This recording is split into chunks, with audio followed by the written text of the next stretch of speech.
हिंदू पंचांगानुसार ज्येष्ठ महिन्यातील पौर्णिमा तिथीला वट सावित्री पौर्णिमा साजरी केली जाते। या दिवशी सावित्रीने तिचा पती सत्यवान याचे प्राण यमाकडून परत मिळवले होते, त्यामुळे सौभाग्यवती स्त्रिया या दिवशी वडाचं पूजन करतात आणि व्रत सुद्धा केलं जातं। यंदा 2026 मध्ये 29 जून रोजी पहाटे 3:07 पौर्णिमा तिथी सुरू होईल आणि 30 जून रोजी पहाटे 5:27 संपेल। त्यामुळे उदय तिथीनुसार पौर्णिमेचं व्रत 29 जून रोजी पाळलं जाणार आहे। नमस्कार सर्वांना, मी प्रांजली। या व्हिडिओमध्ये मी तुमच्यासोबत घरच्या घरी किंवा बाहेर वडाच्या झाडाजवळ जाऊन वडाची पूजा अतिशय साध्या सोप्या पद्धतीने कशी करावी, यासाठी काय साहित्य लागणार आहे, वट सावित्रीचा उपवास कसा करायचा असतो, या उपवासाला काय खायचं असतं, हा उपवास कधी सोडावा, याचबरोबर गर्भवती महिलांनी उपवास करावा का किंवा वडाचं पूजन कसं करावं, या व्यतिरिक्त अजून तुमच्या सगळ्या प्रश्नांची उत्तरं मिळून जातील। जसं की मासिक पाळी संदर्भातील किंवा मासिक पाळीचा चौथा दिवस असेल तर 2 वेळा डोक्यावरून नाहू करून पूजा करावी का, किंवा सुतक आलेलं असेल, घरामध्ये कोणी बाळंतीण झालेलं असेल तर अशा सगळ्या प्रश्नांची उत्तरं तुम्हाला मिळून जातील।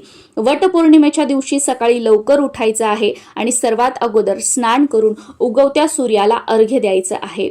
सूर्याला अर्घ्य देऊन झाल्यानंतर आपला दरवाजा स्वच्छ करून घेऊन दारामध्ये एक छोटीशी का होईना तुम्हाला रांगोळी काढायची आहे। उंबरठ्याला हळदीचं लेपन करायचं आहे, उंबरठ्याचं पूजन करायचं आहे आणि त्यानंतर आपल्या देवघरातील देवांचं पूजन करायचं आहे।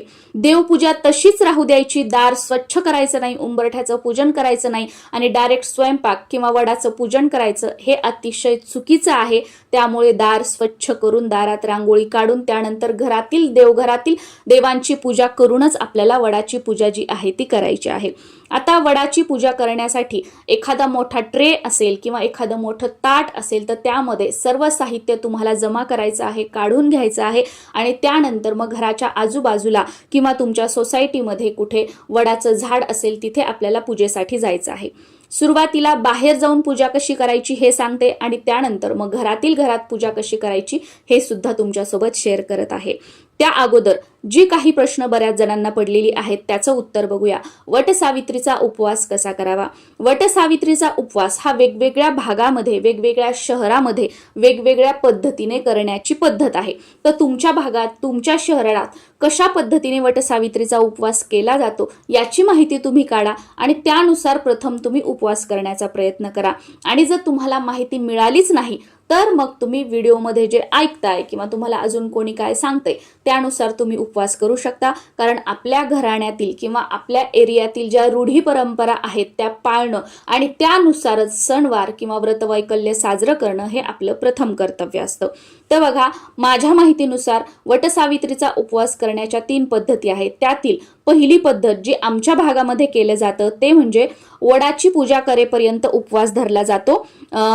या वेळेमध्ये वडाची पूजा करेपर्यंत तुम्ही चहा घेऊ शकता, दूध, कॉफी घेऊ शकता, एखादं फळ किंवा ज्यूस घेऊ शकता, पण फराळाचे कोणतेही पदार्थ खाल्ले जात नाहीत किंवा अजून काही खाल्लं जात नाही। डायरेक्ट वडाचं पूजन झाल्यानंतर जो काही आपण पूर्णावरणाचा स्वयंपाक केलेला आहे तो जेवण करून हा उपवास जो आहे तो सोडला जातो। पण आजकाल बघा, बऱ्याच जणांना औषध गोळ्या आहेत, सकाळच्या गोळ्या, दुपारच्या गोळ्या, असं काही डॉक्टरांनी रिस्ट्रिक्शन सांगितलेले असतात। तर त्यामुळे आजकाल बरेच जण फराळाचे पदार्थ जे आहेत तर ते खाऊ लागलेले आहेत। जसं की साबुदाणा असेल, भगर असेल किंवा अजून कोणती फराळाचे पदार्थ आहेत ते खात आहेत आणि गोळ्या वगैरे घेऊन मग वडाचं पूजन झाल्यानंतर जो काही स्वयंपाक बनवलेला आहे तो खाऊन हा उपवास सोडतात। तर तुमच्या याच्यानुसार तुम्ही करू शकता। दुसरी पद्धत म्हणजे काय की दिवसभर उपवास केला जातो। दिवसभर उपवासाचे फराळाचे पदार्थ खाल्ले जातात, चहा, दूध, कॉफी, फळं घेतली जातात आणि रात्री चंद्र उदय झाल्यानंतर उपवास सोडला जातो। बऱ्याच भागामध्ये यानुसार केलं जातं। या व्यतिरिक्त बऱ्याच भागामध्ये अगदी 24 तासाचा उपवास धरला जातो, म्हणजे हा वटसावित्रीचा संपूर्ण दिवस रात्र उपवास धरला जातो। फराळाचे पदार्थ खाल्ले जातात आणि दुसऱ्या दिवशी, वटपौर्णिमेच्या दुसऱ्या दिवशी हा जो उपवास आहे तो सोडला जातो यानुसार। किंवा बऱ्याच जणांकडे तर या दिवशी फक्त पाण्यावर हे व्रत केलं जातं आणि दुसऱ्या दिवशी जेवण करून हा जो उपवास आहे तो सोडला जातो। तर तुमच्या याच्यानुसार तुम्ही हा उपवास करू शकता।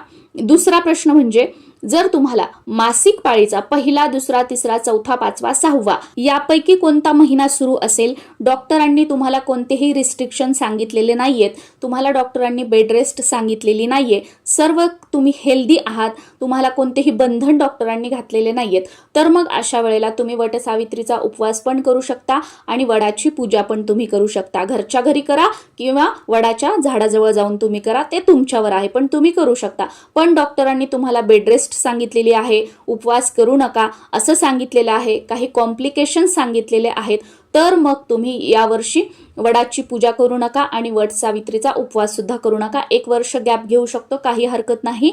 तब्येतीची काळजी घ्या आणि पुढच्या वर्षी मग तुम्ही वडाची पूजा आणि उपवास जो आहे तो तुम्ही करू शकता. मासिक पाळीचा 4था दिवस आहे, मग 2 वेळा डोक्यावरून पाणी घेऊन नंतर वडाची पूजा केली तर चालते का? तर बघा, भलेही तुम्ही 2 वेळा काय 10 वेळा जरी डोक्यावरून पाणी घेतलं आणि जर 4थ्या दिवशी तुम्हाला फ्लो सुरू असेल, ब्लिडिंग सुरू असेल, तर तुम्ही पूजा नाही करू शकत. पण 4थ्या दिवशी तुम्हाला फ्लो जो आहे तो पूर्णपणे बंद असेल, तर मग अशा वेळेला 2 वेळा डोक्यावरून नाहू करून तुम्ही वडाची पूजा केली तरी सुद्धा चालू शकतं.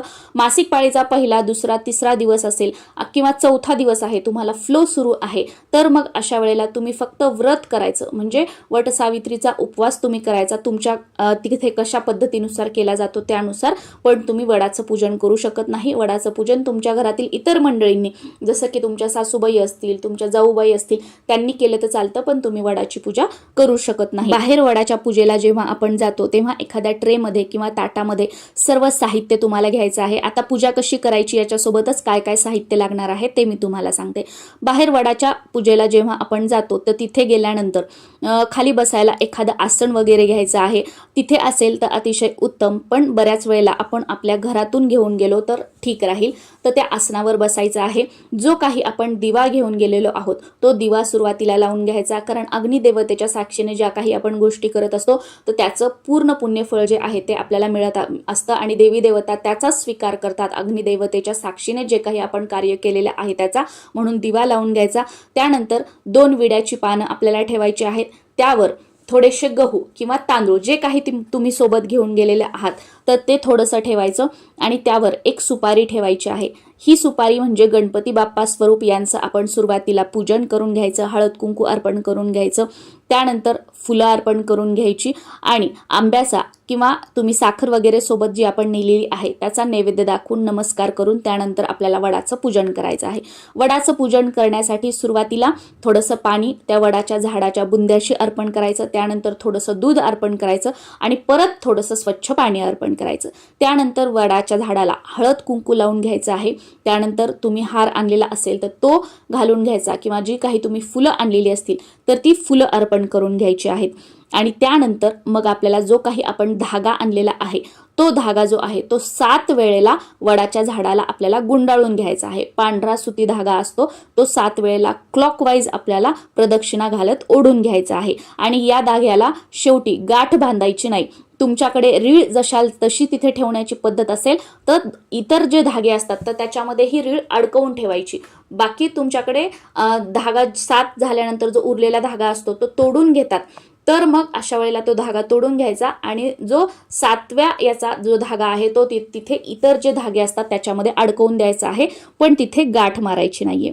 मग 7 वेळा धागा गुंडाळल्याच्या नंतर वटसावित्रीची जी ओटी असते तर ती ओटी आपल्याला भरून घ्यायची आहे. वटसावित्रीची कथा ऐकायची आहे किंवा सांगायची आहे.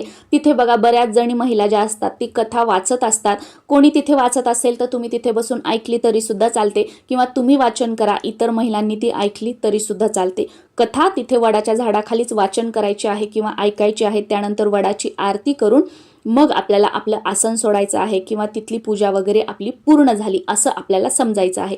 वडाची आरती जी आहे ती तुम्हाला यूट्यूबवरती मिळून जाईल किंवा गुगलवरती सुद्धा मिळून जाईल. आरती झाल्यानंतर तिथे 5 महिलांची तुम्ही ओटी भरू शकता किंवा तिथे 5 महिलांच्या ओटीमध्ये थोडेसे गहू आणि 1 आंबा असं आपल्याला द्यायचं आहे. आपण 5 महिलांना द्यायचं, त्या 5 महिला आपल्याला सेम याच पद्धतीने गहू आणि आंबा आपल्या ओटीमध्ये देत असतात. तर या दोन्हीपैकी तुमच्याकडे जे करण्याची पद्धत आहे ते करू शकता. शकता, किंवा या दोन्ही पद्धती तुमच्याकडे नसतील तर तिथे आहेत त्या महिलांना किंवा तुमच्या ओळखीच्या महिलांना किंवा कमीत कमी 5 महिलांना तुम्हाला हळद कुंकू जे आहे ते लावायचं आहे आणि त्यानंतर मग आपण आपल्या घरी येऊ शकतो. आणि त्यानंतर घरी आल्यानंतर बऱ्याच जणांच्या घरी बघा या दिवशी पतीचं औक्षण करण्याची पद्धत आहे. मग घरी आल्यानंतर मिस्टरांना औक्षण करायचं आणि त्यानंतर पूर्णावरणाचा जो काही आपण स्वयंपाक बनवलेला आहे तर तो खाऊन आपल्याला उपवास सोडायचा असतो, जर तुमच्याकडे पूजा करेपर्यंतच उपवास करण्याची पद्धत असेल तर. बाकी तुमच्याकडे जेव्हा उपवास सोडला जातो त्याच्यानुसार तुम्ही उपवास जो आहे तो सोडू शकता. आता घरच्या घरी पूजा करायची असेल तर घराच्या आजूबाजूला कुठे नर्सरी असेल तर वटपौर्णिमेच्या अगोदरच एक वडाचं झाड तुम्ही खरेदी करून आणू शकता आणि त्याचं पूजन वटसावित्रीच्या दिवशी तुम्ही करू शकता. बरेच जण काय करतात की वडाच्या झाडाची फांदी तोडून आणतात आणि घरी ते एखाद्या कुंडीमध्ये लावून त्याचं पूजन करतात, पण हे पूर्णपणे चुकीचं आहे. कारण मी सुरुवातीला सांगितलं त्याप्रमाणे हे व्रत जे आहे ते आपण आपल्या पतीच्या दीर्घ आयुष्यासाठी करतो आणि तुम्ही जर ज्या फांदीमध्ये जीवच नाहीये, प्राणच नाहीये, त्या झाडापासून त्याची फांदी तोडून त्याचं तुम्ही पूजन करताय, अशा निर्जीव याचं ज्याच्यामध्ये प्राणच नाही आहेत त्याचं, तर याचा काहीही फायदा होणार नाही. मग यापेक्षा तुम्ही काय करू शकता की पूजा साहित्याच्या दुकानामध्ये वटपौर्णिमेचा कागद मिळतो, तर तो कागद आणून त्याचं तुम्ही पूजन केलं तर चालेल. किंवा तुम्ही गुगलवर वडाच्या झाडाचं एखादं चित्र हे करून त्याची प्रिंट तुम्ही काढून घेऊ शकता. त्या प्रिंटची, वडाच्या झाडाच्या प्रिंटची तुम्ही पूजा केली तरी सुद्धा एक वेळ चालेल, पण वडाच्या झाडाची फांदी तोडून त्याचं पूजन करणं जे आहे ते पूर्णपणे चुकीचं आहे. आणि बऱ्याच वेळेला बघा बोन्साई वडाचं झाड सुद्धा मिळतं, म्हणजे ज्याची वाढ खुंटवलेली असते. आपण आपल्या पतीच्या दीर्घ आयुष्यासाठी हे व्रत करतो आणि वाढ खुंटवलेल्या वडाचं पूजन करतो, तर हे पूर्णपणे चुकीचं आहे. तर हेही तुम्ही करू नका. खरं तर बघा, वडाचं पूजन हे ज्या वडाच्या झाडाला पारंब्या आलेल्या असतात त्या वडाचं पूजन करायचं असतं. जे वडाचं झाड 8 वर्षापेक्षा मोठं आहे, खरं तर अशाच झाडाची वटपौर्णिमेच्या दिवशी पूजा करावी. पण हे शक्य नसेल तर किमान नर्सरीमधून एखादं वडाचं झाड आणून त्याचं पूजन करायचं आहे. आणि मग दुसऱ्या दिवशी किंवा तुम्हाला जेव्हा शक्य असेल तेव्हा तुमच्या घराच्या आजूबाजूला एखादं मंदिर असेल तर त्या मंदिराच्या परिसरामध्ये एखादं आश्रम असेल किंवा आजूबाजूला एखादं शेत असेल तर त्या शेतामध्ये तुम्हाला ते लावून द्यायचं आहे. ते झाड जसं जसं मोठं होईल तसं तसं आपली प्रगती होते, आपल्या पतीचं आयुष्य वाढतं, असा त्यामागील भाव आहे. तर तुम्ही हे करू शकता. बाकी नाही तर तुम्ही रस्त्याच्या कडेला लावा, एखाद्या मोकळ्या जागी लावा. तुमच्या हातून वृक्षारोपण पण होईल आणि ते जसं जसं मोठं होईल तसं तसं तुमच्या पतीला दीर्घायुष्य सुद्धा मिळेल, हा त्यामागील भाव सुद्धा.